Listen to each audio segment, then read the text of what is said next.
strongest I've been able to bench before I tore my labrum was 225 for 6 reps.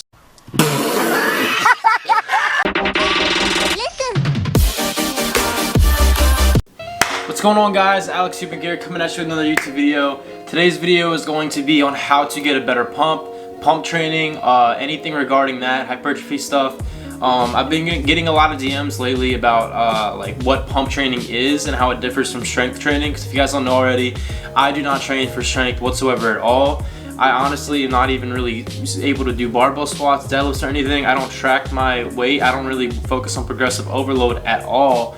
I'm really big on time under tension, tempos, pump training, which I'm going to explain in this video, as well as some tips on how to do them and how to get good at it. Alright, so when it comes to lifting weights, I am very, I would say, maybe unorthodox with what your typical everyday personal trainer guy is going to tell you how to train.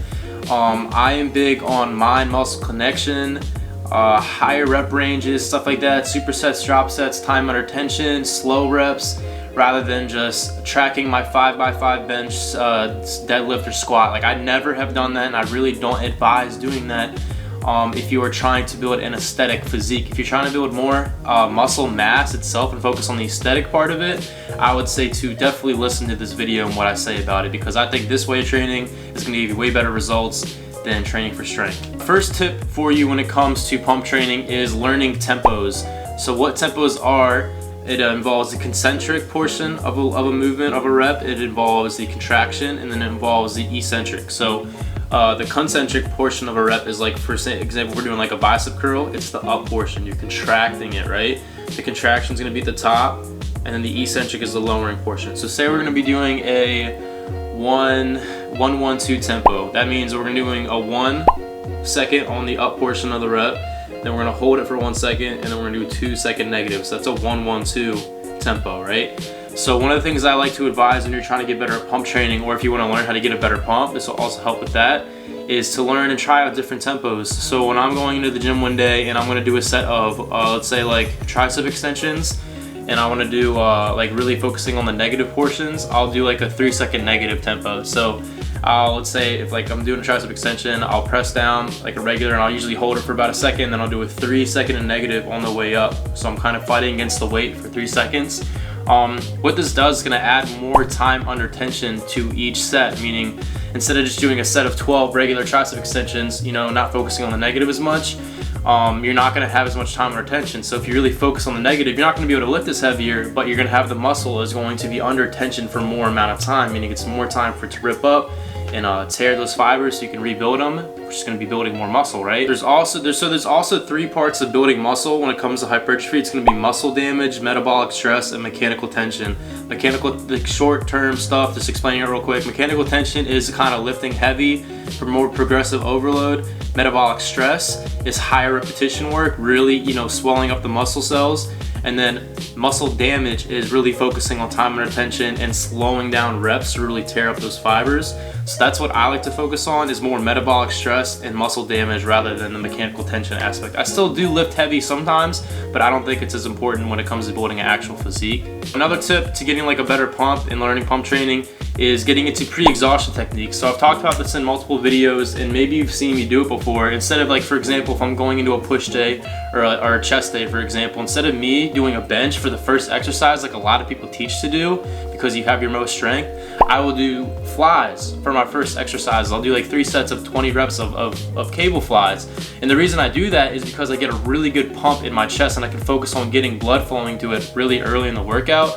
And then after that, I will do my bench pressing. Now, I'm not going to be able to lift as heavy, but I promise you, you're going to feel your chest firing way more in that bench press after you do the flies, rather than if you just went right into the bench press. Now, again, you're not going to be able to lift as heavy, but a lot of people struggle with feeling a mind-muscle connection. So doing pre-exhaustion techniques like this is going to help you get a better mind-muscle connection. Same thing if you're doing squats for your leg day, for example.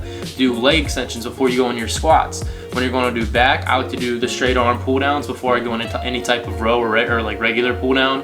And it allows me to get a much better pump and mind-muscle connection in that muscle group.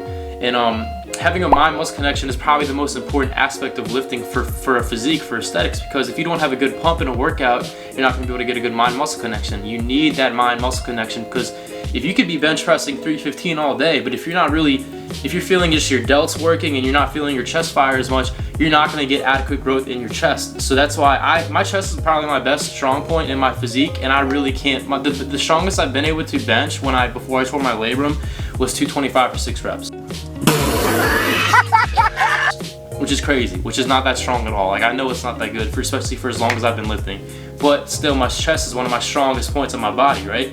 So time under tension, pre-exhaustion techniques, tempos, try that stuff out first. Then once you get in the flow with that, then you kind of look at the supplements aspect of it. So I'm going to go over a few supplements what you should be looking for when it comes to pump training, getting a really good pump. Also, the thing is, what I hate is a lot of people think a pump is just like a temporary thing and it's not that important because it's more of just like a good feeling. But no, the pump is going to help with a better mind-muscle connection. It's going to make you feel the muscles you're working. So it's very important to make sure you're getting supplements that are going to help you get that really good pump. So I've got a few pre-workouts here I've taken over the years. Recently, I've just started taking NitroFlex, which is probably by far the best one I've tried when it comes to a pump, but it's very strong. So Total War, NitroFlex, I have a pump formula by GAT, and then I have this MVP stuff, which is also very strong. So when you're looking for a product and you want to get a good pump, you got to look at certain ingredients. So this is the pump formula. All these are going to have citrulline malate. It's going to have a certain ratio, so 2:1 ratio. This, for example, a full scoop has 8 grams, which is very, very high. This is a non-stim thing, so if you don't like caffeine and stuff, definitely look for something that's stim-free. These pump formulas are going to have like the citrulline malate and all that stuff in it. Nitric oxide enhancers, beta-alanine, L-arginine malate, L-citrulline, L-citrulline malate. Those are all things that are going to increase nitric oxide. Nitric oxide is what's going to help fuel your, having a better pump in your blood vessels and stuff like that. Total War, also citrulline malate, 2:1 ratio of L-citrulline and malic acid. This has 6 grams per scoop. That's usually like a good dose right there, 6 grams. 8 from this one's a little high, but again, you're going for a pump. Now NitroFlex, this is awesome. I've only tried this like twice so far, and I haven't even had a full scoop yet. But it says hyperemia testosterone enhancing powder.